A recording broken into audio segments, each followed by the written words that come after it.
How many properties does it really take to retire? Well, that totally depends. I want to break down an example between traditional long-term rentals, which I used to do exclusively, and short-term rentals, which now I heavily focus on, although I do both. So I want to break down an example and help you guys answer this question if you haven't already, and that's how many properties do we really need to retire or to become financially free? Let's dive right in. Welcome to Short-Term Rental Riches, where we'll discuss investing in real estate, but with a specific focus on short-term rentals to help you build wealth faster with as little headache as possible. Welcome back to the Short-Term Rental Riches podcast, where we talk about all things real estate, but with a heavy focus on short-term rentals. And why do we talk with a heavy focus on short-term rentals? It's because they make a lot of money. They are a great piece of a real estate portfolio. I have different types of properties in my real estate portfolio: commercial, long-term rentals, and short-term rentals.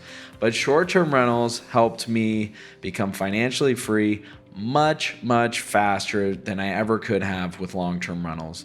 So welcome back. That's what we're going to talk about this week. Not necessarily my story, but how many rentals it takes to become financially free. And there's several questions that we have to ask ourselves here. So let's just get right into it. And the first one is, what are your monthly bills? That's a good one. That's one we need to know. And of course, that's different for everyone. It's different wherever we are in the world. If we have the luxury of being able to work virtually, then we can go to a place where the cost of living is lower, but the quality of life is still high. So that's important. We need to know how much money we need just to cover our basis. But then we also need to answer the question, how much money do we want to have on a regular basis? So in this episode, I'm just going to break down the standard $10,000 a month, because it seems like that's what a lot of people in the US anyways have kind of strived for. Now with inflation, maybe we should raise that up. Inflation's going crazy. But I'll just stick with that number because it's easy, it's round. And I want to break down an example between long-term rentals and short-term rentals, because it's really crazy when you think about trying to retire these days with long-term rentals. And we're talking like traditional single-family long-term rentals. And of course, this is not across the board. There's really good opportunity in some places. But on average, I'm going to say that a traditional single-family home right now might make like $200 a month, in profit. We're talking cash flow. So after mortgage, after your interest, after expenses and management, maybe you're making like $200 a month. So if you want $10,000 a month in cash flow, how many properties is that? That's 50 properties. 50 single family homes. That's a ton, right? That's a lot to manage. 50 different mortgages, 50 different insurance quotes that you're renewing all the time, 50 different property tax bills, 50, that's a lot of properties. And now, not to say you can't manage a lot of properties at the same time. I have more than that actually. But if we're trying to retire with 200, is that even worth it? I don't know. We got to ask ourselves this. So that is a lot of properties, and I want you to think about this. If one of those properties is making $200 a month, let's say the AC goes out. And what does an AC cost these days? Maybe $5,000. That could be low. That could be low for wherever you are. Maybe it's slightly high in some places, but I'd say that's a pretty good average for a standard size 3-bedroom home, maybe $5,000 to $7,500. But if we call it $5,000, how many months of your $200 cash flow income did that just erase? 25 months. 25 months. That means if you have a single family home that's cash flowing $200 a month and your AC goes out, well, you can kiss your profits goodbye for over 2 years, because that AC just ate up all of them.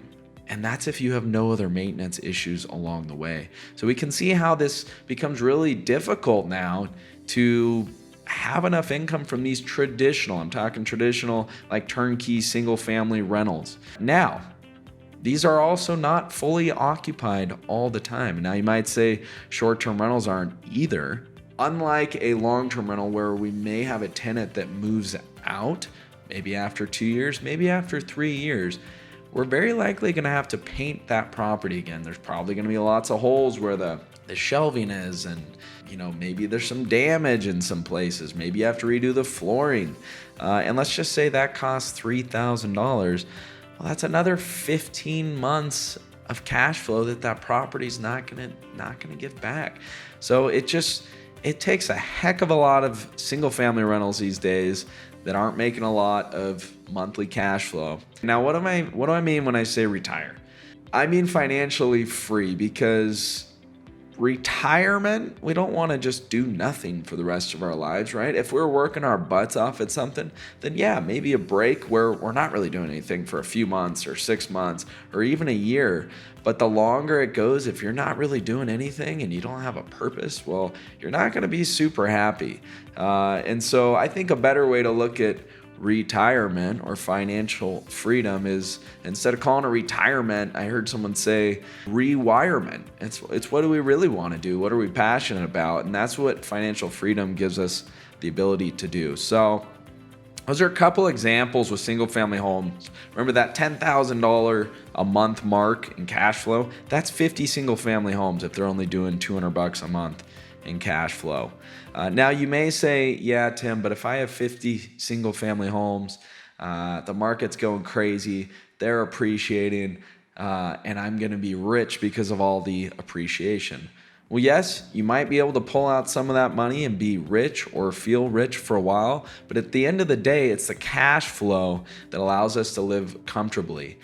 So even if those properties went up 20% in value and you were able to pull out a chunk of money. Now remember, the money that you can pull out from a lender is based on the rent. So if your rents didn't go up as much, you still can't pull that money out even though there's equity there.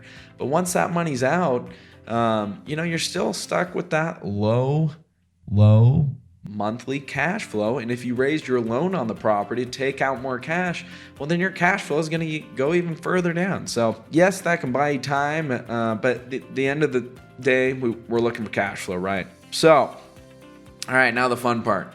Now we get to talk about STR, short-term rentals. And in my personal experience, if you guys have been listening to the show for a while, hopefully you have short-term rentals already, because we can take this number of 50 rentals and we can divide that in 2 conservatively. We could divide it in 3. We could divide it in 5. What I mean is that we can operate a short-term rental instead of a single family home and make 2, 3, or 5 times the amount of our traditional rentals. And I know because I've done it.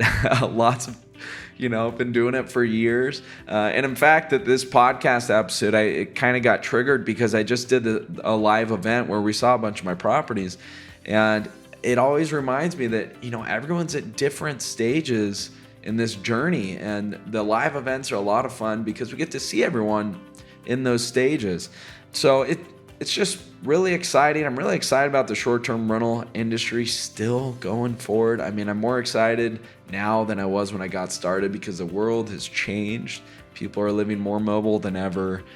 More people are working remotely than they ever have, which means more people will be staying in short-term rentals. So, but it's also exciting because the growth, this just allows you to scale. My portfolio just has kind of blown up over the last 5 or 6 years because those cash flows were so much higher, and I was able to reinvest that money.